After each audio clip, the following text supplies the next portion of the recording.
ഇന്ന് നല്ലൊരു ഹെൽത്തി ആയിട്ടുള്ള ഫുഡിൻ്റെ റെസിപ്പി ആയിട്ടാണ് ഞാൻ വന്നിട്ടുള്ളത്.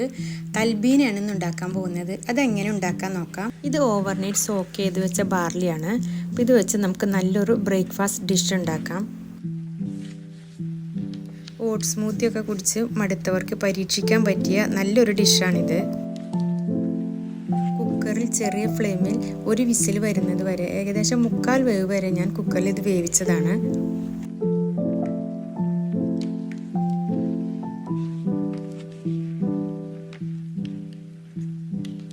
ഇനി അടി കട്ടിയുള്ള പാത്രത്തിലേക്ക് പാലൊഴിച്ച് നമുക്ക് ബാർലി വേവിക്കാം.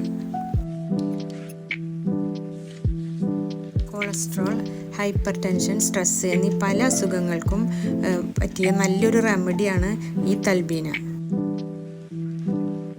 പണ്ട് കാലത്തെ അറബികൾക്കിടയിൽ ഇത് അറിയുമായിരുന്നു. അടുത്ത കാലത്താണ് നമ്മൾ ഇതിൻ്റെ ഗുണത്തെക്കുറിച്ചൊക്കെ അറിഞ്ഞു തുടങ്ങിയത്. ഇനി 1 കപ്പ് ബാർലിയിലേക്ക് 3 ഗ്ലാസ് പാലും 1 ഗ്ലാസ് വെള്ളവും ചേർത്ത് നമുക്ക് തിളപ്പിച്ചെടുക്കാം. അതിലേക്ക് 2 ഏലക്കായും 2 ചെറിയ കഷ്ണം പട്ടയും ഇട്ട് ഒന്ന് ഇളക്കിയതിന് ശേഷം നമ്മൾ വേവിച്ച് വെച്ച ആ ബാർലിയും ഇട്ട് കൊടുക്കാം. ഏലക്കായുടെ ഫ്ലേവർ വന്നു കഴിഞ്ഞാൽ ആവശ്യമാണെങ്കിൽ ഈ സമയത്ത് അത് മാറ്റിയെടുക്കാം. 1/4 ഭാഗം വെന്ത ബാർലി കാരണം ഇനിയുള്ള വേവ് നമ്മൾ ഈ പാലിൽ ഇട്ടതിന് ശേഷം നന്നായിട്ട് ഇളക്കി വേവിച്ചെടുക്കണം. ഈ സമയം കൊണ്ട് നമുക്ക് നട്ട്സും ഡ്രൈ ഫ്രൂട്ട്സും റെഡിയാക്കി എടുക്കാം. ഈത്തപ്പഴം എടുത്തിട്ടുണ്ട്, പിന്നെ ഫിഗ് ഉണ്ട്, പിന്നെ കുറച്ച് നട്ട്സുമാണ് ഞാൻ എടുത്തത്. ബദാമും വാൽനട്ടും കുറച്ച് പിസ്തയാണ് എടുത്തിട്ടുള്ളത്. അത്രയും ഒക്കെ ചെറുതാക്കി അരിഞ്ഞ് നമുക്ക് റെഡിയാക്കി വെക്കാം.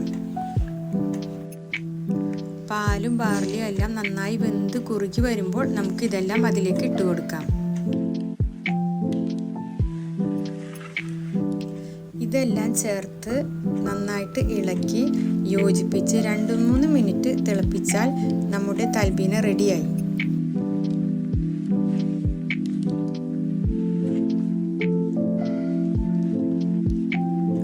നന്നായി കുറുകി വന്നതിന് ശേഷം നമുക്ക് ഓഫ് ചെയ്യാം. ചൂടാറിയതിന് ശേഷം തേൻ ഒഴിച്ച് നമുക്ക് ഉപയോഗിക്കാം.